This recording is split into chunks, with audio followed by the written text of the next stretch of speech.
सत श्री अकाल, नमस्कार हमारे सभी किसान भाइयों को। किसान भाइयों, कुछ किसान सोचते हैं कि हम गेहूं की बिजाई पहले कर लेते हैं और साथ में थोड़ी बहुत मात्रा में खादों का प्रयोग कर लेते हैं। बाकी उर्वरकों की मात्रा खाद हम पहली सिंचाई के बाद गेहूं की फसल में पूरी कर लेंगे। नाइट्रोजन तत्व किसान भाइयों हम सब फसलों में 2 से 3 किस्तों में दे लेते हैं और पहली किस्त बुआई के समय भी देते हैं। लेकिन नाइट्रोजन तत्व के बाद दूसरे नंबर पर फास्फोरस तत्व आता है।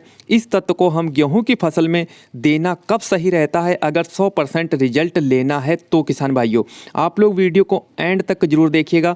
जो किसान भाई चैनल पर पहली बार वीडियो देख रहे हैं तो प्लीज़ चैनल को सब्सक्राइब कर लीजिए, पास वाली घंटी को प्रेस कर लीजिए जिससे आने वाले वीडियो समय तक मिलते रहें। गेहूं की बिजाई समय जरूरी काम को ध्यान रखें किसान भाई। जो हम सब गेहूं की फसल में उर्वरकों को देते हैं जैसे डीएपी, यूरिया, पोटास, एनपीके, ये सब तत्वों की पूर्ति करते हैं। इसमें से किसान खासकर पोटास तत्व को नज़रअंदाज कर देते हैं। गेहूं बिजाई समय इस खाद को बाद में गेहूं की फसल में डाल देंगे यह सोचकर, या फिर पहली सिंचाई के बाद इस खाद का प्रयोग कर देंगे। यह तो हुई बात पोटास खाद की किसान भाइयों। ऐसे ही जो फास्फोरस तत्व है, फास्फोरस तत्व किसान भाइयों नाइट्रोजन तत्व के बाद दूसरे नंबर पर आता है। इस तत्व की जरूरत फसल को बिजाई से लेकर आखिर स्टेज तक रहती है। फास्फोरस तत्व बहुत महत्वपूर्ण रोल है, जड़ों की ग्रोथ में बहुत महत्वपूर्ण होता है, पौधों के फुटाव में बहुत सहायक है। फास्फोरस तत्व स्ट्रेस से बचाता है पौधों को, सेल डिवीजन, एनर्जी, दानों की संख्या बढ़ाने में, फसल को एक साथ परिपक्व करने में, इन सब में महत्वपूर्ण फास्फोरस तत्व होता है किसान भाइयों। गेहूं की फसल में खासकर हमारे कुछ किसान हैं जो बिजाई के समय उपयोग में नहीं लाते हैं और काफ़ी नुकसान भी होता है आगे चलकर। आपकी जो फसल है वो ग्रोथ सही से नहीं कर पाती है क्योंकि जड़ों का विकास पौधे सही से नहीं कर पाते हैं, जिससे फुटाव, टिलरिंग बहुत कम हो जाती है। इसलिए किसान भाइयों आप लोगों को जो फास्फोरस तत्व देना होता है डीएपी के रूप में या सिंगल सुपर फास्फेट या एनपीके खाद के रूप में देना होता है। आप फास्फोरस तत्व की पूर्ति मिट्टी जाँच के आधार पर भी कर सकते हैं। फास्फोरस तत्व किसान भाइयों जो है बिजाई के समय उपयोग करना बहुत सही रहता है क्योंकि बालियां निकलने तक जो पौधे होते हैं फास्फोरस तत्व को अपटेक कर लेते हैं गेहूं के। इसलिए फास्फोरस तत्व पौधों के रूट जोन में डालना बहुत फायदेमंद रहता है क्योंकि फास्फोरस तत्व की मूवमेंट मिट्टी के अंदर बहुत कम होती है।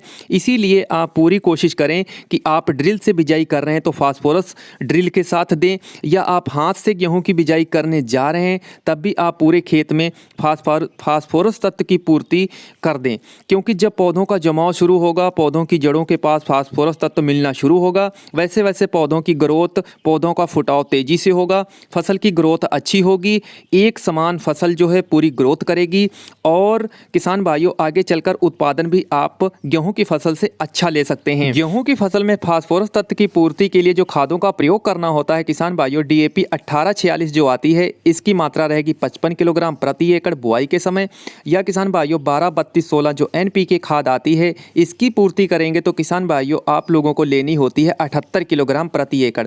या सिंगल सुपर फास्फेट खाद लेने जा रहे हैं, इसका प्रयोग करेंगे तो 3 बैग यानी 150 किलोग्राम प्रति एकड़ प्रयोग करनी होती है।